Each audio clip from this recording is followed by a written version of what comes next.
Seçkidə iştirak etmək yoxsa seçkini boykot etmək? Bugün sizinlə bu mövzu ətrafında danışacağam və öncədən qeyd edeyim ki, bu videom nisbətən gülərgüzar xarakterdə olacaq və YouTube kanalıma abunə olanlar, videolarımı mütəmadi olaraq izləyənlər bilir ki, mənim bütün videolarım demək olar ki, hökumətin tənqidi yönümdə videolardır. Amma bu videoda təbii ki, bu videomda da mənim hökumətə, onun siyasi sisteminə tənqidlərim olacaq. Çünki Azərbaycanda bərbad siyasi keçirilən seçkilərin bərbad halda olmasının bir nömrəli günahkarı, bir nömrəli səbəbkarı və bunu həm də ən başda arzulayanlar Azərbaycan hökumətidir. Bu ayrı bir mövzu. Təbii ki, onlara tənqidim olacaq. Amma bu videoda həm də mən Azərbaycan xalqından gülərgüzar edəcəm onların seçkiyə yanaşmasından, onların siyasi proseslərə soyuqluğundan. Öncə başlayaq Azərbaycanda seçki institutundan. Azərbaycanda seçki institutu, mən bu haqda danışsam da, danışmasam da, bu videonu izləyənlər də, izləməyənlər də az qala bir qədər də şişirdilmiş formada mən desəm, bir qədər də bəzəsəm onu, bələkdəki uşaq belə Azərbaycanda seçki institutunun nə durumda olmasını, ümumiyyətlə Azərbaycanda keçirilən seçkilərin nə vəziyyətdə olmasını hamı bilir. Azərbaycanda seçki institutu çox bərbad hala salınıb. Ümumiyyətlə, yox vəziyyətinə gətirilib, çıxarılıb. Azərbaycanda seçki mədəniyyəti, seçici mədəniyyəti məhv edilib. Xalqın seçkiyə inamı məhv edilib. Və bu, bir nömrəli bunun səbəbkarı təbii ki, Yeni Azərbaycan Partiyası iqtidarıdır. Əvvəlcə Heydər Əliyev hakimiyyəti dönəmində və daha çox da Heydər Əliyev hakimiyyəti dönəmindən daha çox da bəli, məhz İlham Əliyev prezident olandan sonra Azərbaycan siyasi sistemində seçkiyə inam zəiflədi və bugünkü vəziyyətə gəlib düşdü.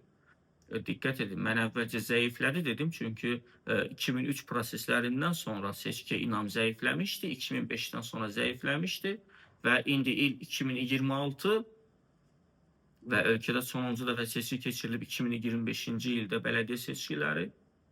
Siz təsəvvür edin, 2005-ci ildən 2025-ci ilə kimi 20 il müddətində Azərbaycanda seçici aktivliyi nə qədər azalıb. 2003-də İlham Əliyev prezidentliyə gəldikdən sonra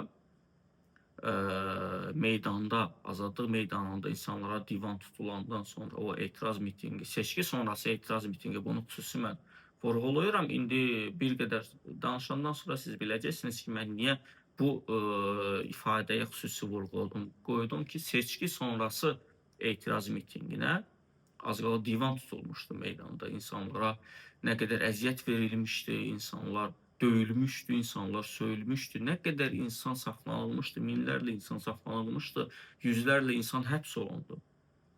Və doğrudur, tədricən zaman onlar azadlığa buraxıldı. Sonuncu seçki, ən böyük seçki aktivliyi təbii ki 2005-ci ildə olmuşdu. Ondan sonra müxalifətin mənasız boykotları, baxın, bizim ikinci problemimiz Azərbaycanın klassik müxalifəti idi və onların seçkiyə yanaşması idi.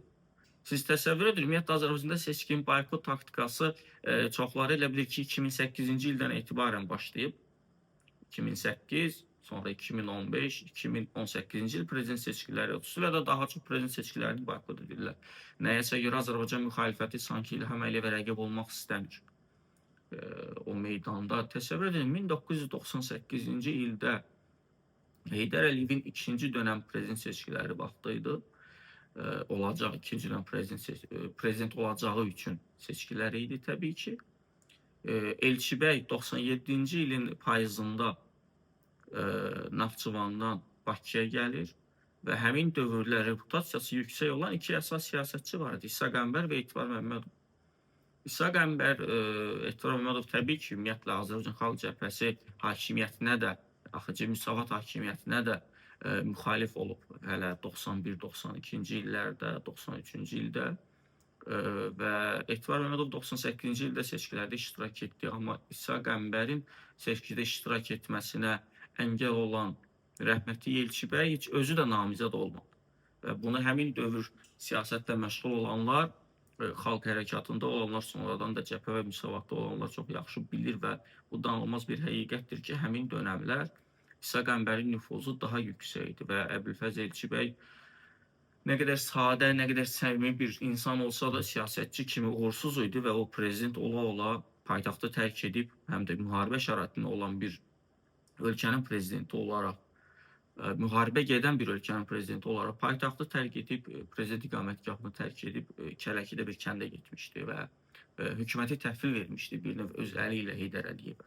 İndi bunlar başqa mövzulardır, bunlar daha uzun mövzulardır. Mənim bugünkü mövzum Azərbaycanda seçki yoxsa boykot mövzusu üzərində müzakirədir.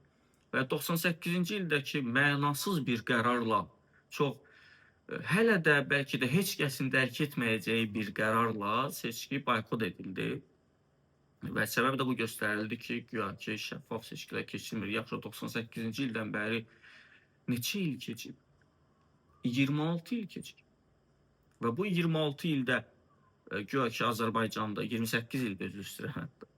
28 ildə Azərbaycanda seçkilərdə nə düzəldi ki? Yəni 98-ci il seçkisinin boykotunun məntiqi nəticəsi bu olmalıdır ki, əgər müxalifət seçkini boykot edirsə, hökumət özünə, öz sistemində çəki düzən verməlidir ki, yox belə olmaz, ayıbdır, mənim rəqiblərim məndən oynamağa və yaxud da döyüşməyə, necə istəyirsiniz adlandıraq gəlmir. Amma çəki düzən verdi Azərbaycan iqtidarı özünə. Yeni Azərbaycan Partiyası hələ o dövrdən çəki düzən verdi, özünə vermədi. Demək ki, boykotun bir məntiqi nəticəsi olmadı.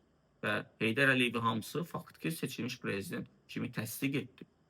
2003 hadisələrində müxalifət vahid namizəd ortaya çıxara bilmədi. O haqda biz danışmışıq, o mövzulara qayıtmaq istəmirəm. Çünki mənim niyyətim kimlərsə qaralamaq deyil. Sadəcə seçki üzərindən Azərbaycan siyasəti haqqında danışmaqdır. Seçki və yaxud da ki, boykot üzərindən. Və 2005 seçkiləri yenə müxalifət seçkidə kütləvi olaraq iştirak etdi. Çox yaxşı da seçki aktivliyi var idi, seçici aktivliyi var idi. Amma nəyəsə görə 2008-ci il prezident seçkiləri yenə də boykot edildi. Heç bir məntiqi əsas göstərilmədən. Yenə də məsələ nə idi? 10 il əvvəlki söhbət. Dairələrdə, MSK-da, yəni Mərkəzi Seçki Komissiyasında müxalifətin ədalətli təmsilçiliyi yoxdur, balanslı təmsilçiliyi yoxdur falan filan kimi nağıllar. Bəli, mən bunu belə ifadə etmək istəyirəm. Nağıllar. Yenə nə oldu? Yenə də İlham Əliyev ən yüksək səs faizlərin biri ilə prezident seçildi və yaxud da ki, özünü prezident elan etdi. Kimsə üçün necə bunu necə istəyirsiniz adlandıraq. Amma fakt ortadadır ki, əgər rəqibi yox idisə, təbii ki, İlham Əliyev seçiləcəkdi və rəqibsiz keçirilən seçkidə İlham Əliyev seçildi də. Yəni bunu kimsə inkar etsə də seçildi də və bütün dünya da bunu belə də qəbul etdi. Bəli. Bütün dünya bunu belə də qəbul etdi. Amma Azərbaycan müxalifəti özünə təsəlli verirdi ki, biz seçkini boykot etdiksə, heç kəs İlham Əliyevin legitimliyi tanımaz. Necə yəni? Lap da yaxşı tanıdılar. Çox da gözəl tanıdılar. Çox da yaxşı alverinə getdilər onunla. Nələrdəsə anlaşa bilmirdilərsə, çox da yaxşı anlaşdılar. Hansı müqavilələrdə payları nə qədər az idisə, onları daha çox atdılar və çox da yaxşı da anlaşdılar. Və olan nə oldu? Olan Azərbaycan siyasəti nə oldu? Azərbaycan gəncliyi nə oldu? Olan Azərbaycan xalqı nə oldu? Və sonraki dönəm 2013-cü il seçkilərində güya ki, dairələrdə MSK-da nəsə düzəlmişdi ki, xeyr. Amma bir məntiqsiz qərarın ardınca nəhayət ki, məntiqli qərar verdilər, amma o qərarda Rüstəm İbrahimbəyov falan filan məsələlər haqqında mən danışmaq istəmirəm artıq. O özü də bir rüsvayçı bir qatılmaq idi seçkiyə. Ondan sonra boykot etsələr bəlkə daha abırlı idi, bəlkə daha yaxşı olardı. Və gəldi 2015-ci il seçkiləri. Yenə də boykot taktikası. 2016-cı il referendumu, yenə də boykot taktikası. 2018-ci il növbədənkənar prezident seçkiləri, yenə də boykot taktikası.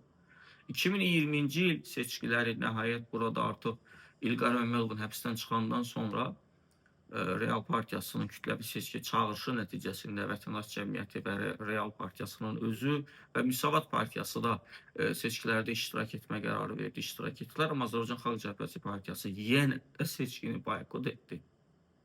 Və nəticə itibarilə nə oldu? Heç bir şey. Heç bir şey. Yenə də kütləvi saxtakarlıq. Təbii ki, indi mən burada bir paragraf açıb onu qeyd edim ki, bu demək deyil ki, seçkidə boykot taktikası seçilməsə, seçkilərdə şəffaflıq olacaq. Təbii ki, belə deyil. Amma daha geniş aspektdən baxmaq lazımdır. İstənilən bir seçki həm də propaganda zamanıdır və seçki həm də təbliğatdır, təşviqatdır. Seçki təkcə qələbə üçün oynanılan, amma təkcə qələbəni hədəfləyən bir oyun deyil. Seçki keçirilən zaman siz insanların qapılarını döyürsünüz, insanlarla kommunikasiyada olursunuz. Siz öz partiyanızın, öz təmsilçinizin, yəni nümayəndənizin fərqi yoxdur. Müstəqil şəxsdir və yaxud da bir partiya funksionerlidir. Onun təbliğatını aparırsınız, onun təşviqatını aparırsınız, insanlarla danışırsınız. Bu ən böyük şans budur. Çünki bugün Azərbaycan siyasətində insanlarla danışmaq problemi var bizim. Çünki bizə hökumət imkan vermir biz insanlarla danışaq. Bəli, Azərbaycanda yaşayıb bugün siyasətlə məşğul olmaq, qatı cinayətkar olmaqdan bəlkə daha ağır, daha məsuliyyətli, daha riskli bir sahədir. Çünki Azərbaycanda siyasi fəaliyyətlə məşğul olan, hökuməti sərt formada tənqid edən, ümumiyyətlə hökuməti lap normal formada tənqid edən belə obyektiv tənqidlər edən insanlar belə hər an həbs oluna biləcək bir risk daşıyır özündə və bunu həmişə beynində zaten tutur. Amma seçki bir növ fürsətdir. Həmin o 40 gün ərzində siz insanlarla danışırsınız, onların problemlərini eşidirsiniz, onlara özünüzü izah edirsiniz, öz proqramlarınızı, öz düşüncələrinizi izah edirsiniz. Amma normalda buna icazə yoxdur. Buna imkan yoxdur normalda. Xüsusilə Azərbaycan kimi bir ölkədə və indiki durumda. Və bəli, seçkiyə qatılmaq lazımdır. Seçkiyə qatılıb, seçkidə pozuntular olacaqsa, haqlı olaraq hər bir namizəd öz seçicilərini etiraz aksiyasına çağıra bilər. Təbii ki, Konstitusiyanın bizə tanıdığı sərbəst toplaşma və ifadə azadlığı çərçivəsində və hər hansısa bir dağıdıcı, hər hansısa bir radikal, kəskin formada etirazları mən nəzərdə tutmuram təbii ki və bu videodan da yanlış nəticələr kimlərsə çıxarmasın. Konstitusiyanın bizə tanıdığı sərbəst toplaşma və ifadə azadlığından istifadə etməyə hüququmuz var. Və əgər total şəkildə Azərbaycan xalqı seçkilərə gedəcəksə, iştirak edəcəksə və ən azından hər 100 nəfərdən bir nəfəri öz etiraz səsini uzalda bilər. Və bu 1 milyon nəfərin qarşısında 100 min nəfər seçici deməkdir. 1 milyon nəfər seçkidə iştirak edirsə və onlar düşünürsə ki, həmin o 1 milyon nəfər seçkidə mənim səsim uğurlanıb və yaxud da ki, mənim səs verdiyim insana qarşı haqsızlıq olub, onun ən azı 100 min nəfəri, lap olsun onun ən azı 10 min nəfəri potensial etirazçıdır.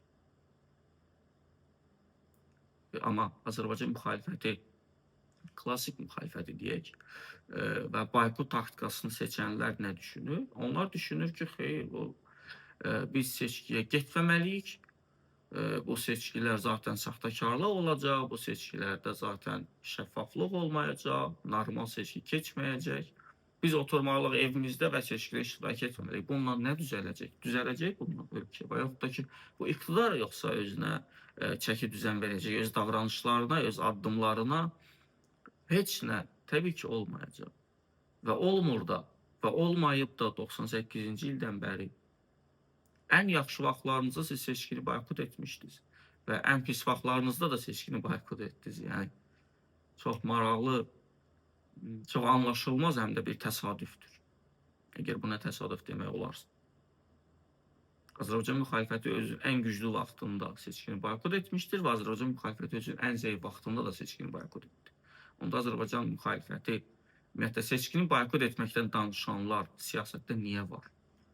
Əgər boykotu sadəcə evdə oturub Facebookda bir post yazmaqla edirlərsə və bu insanlar siyasətdə niyə var?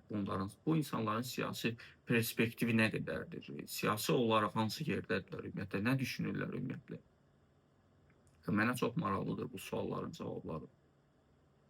Azərbaycan xalqı özü də düşünməlidir. Ümumiyyətlə bunu biz xalqa, biz siyasətçilər, mən də bir gənc siyasətçi kimi, biz bunu hər dəfə, bəlkə də günə 100 dəfə, bəlkə də hər video çıxışlarımızda, hər Facebook postlarımızda biz bunu insanlara çatdırmalıyıq ki, sizin iqtisadi problemlərinizdən də seçkidən qaynaqlanır. Sizin rifah probleminiz seçkidən qaynaqlanır. Sizin idarə etmə probleminiz seçkidən qaynaqlanır.